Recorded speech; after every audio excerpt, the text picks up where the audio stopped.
12 of the fantasy basketball season, and here's a few guards I would buy and try to trade for this week. Time of recording this video, none of these plays have been placed on the safety or protocol list. The first guy, Damian Lillard of the Portland Trailblazers. So Damian Lillard, we know he's one of the best scorers in the NBA and one of the better fantasy players, no doubt about it, but he's been banged up over the last few games here as Lillard with a abdominal injury, and he's going to miss the next 3 games. It's just been reported in the last few hours. And this season here for Lillard, at 24 points a game, 4.1 rebounds, 7.3 assists, 3.2 threes a game, but only 40% from the field, and his numbers dropped a little bit, 4 points a game from last season to this year for Lillard. So right now, he's still putting up good numbers this season, but like I mentioned, the numbers have definitely dropped, and that field goal percentage obviously isn't that efficient as well for Lillard. So right now, with his efficiency down a little bit, and with him missing the next 3 games, this is the lowest that his value is going to be. I know you're still going to have to give up a decent amount to get him on your roster, but while his value is low right now as Lillard,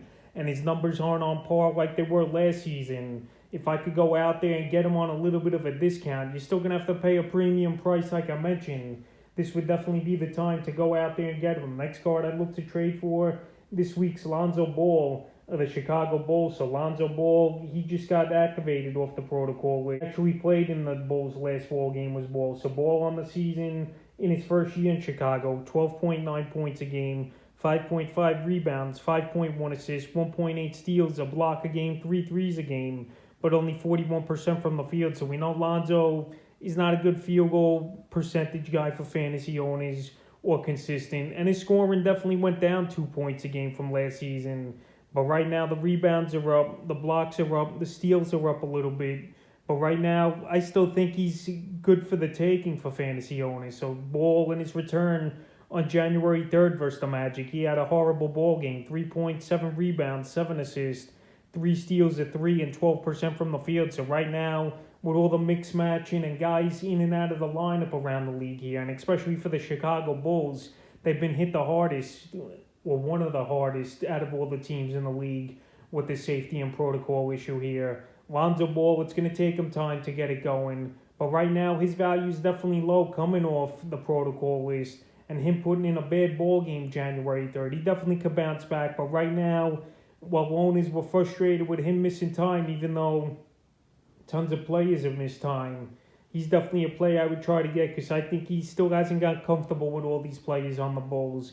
This is the first season that Ball, Levine, Nikola Vukovic are playing together, and DeMar DeRozan, and it's going to take time for them to gel. But right now, Lonzo Ball, his numbers just aren't on par like they were last season. But I think by mid-season here, towards the All-Star break, he definitely could be a player that gets hot and gets going. So right now, while he's struggling and trying to find his way a little bit more here with the Chicago Bull team, it's definitely a time to go out there and try to get him on a discount. And the third and final guard I look to try to trade for and buy this week's Kyrie Irving of the Brooklyn Nets. So Kyrie Irving tonight's going to make his debut here. We don't know if he's going to start or not, and obviously he's only going to play road games this season, but hey, that's better than nothing. Kyrie Irving on a regular season anyway, where he's ready to go the whole year, misses half the season anyway, so him just playing road games I think is perfect for him, and even fantasy owners. Like I mentioned, Kyrie Irving, he's never going to play a full season again, no matter what, either injuries or off the court other issues.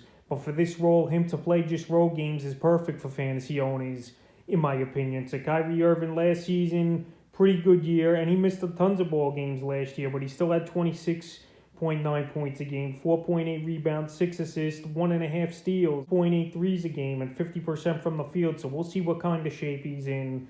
We'll see what type of minutes he plays for Steve Nash and this net team. But right now, I would go out there and try to get him right before this ball game is Irving, because if he goes out there and scores 25 here tonight, is Kyrie at the Indiana Pacers, then his value isn't going to be down like it is right now. So right now, right before this game starts here, I would offer a trade to the Irving owner and try to lowball him a little and see if you could get Irving on a little bit of discount. Because if he has a few blow-up games on the road, even though his next road game for him and the Nets is January 10th, so he'll play this one tonight and then be off 5 days. So he's pretty much a part-time player, but still, his part-time stats could be a big deal. And still, I don't think you really got to break the bank for Irving. Maybe owners will take a discount for him, even though They've been waiting all season for him to play, so that's a few guards I look to buy and trade for this week here for week 12 of the fantasy basketball season.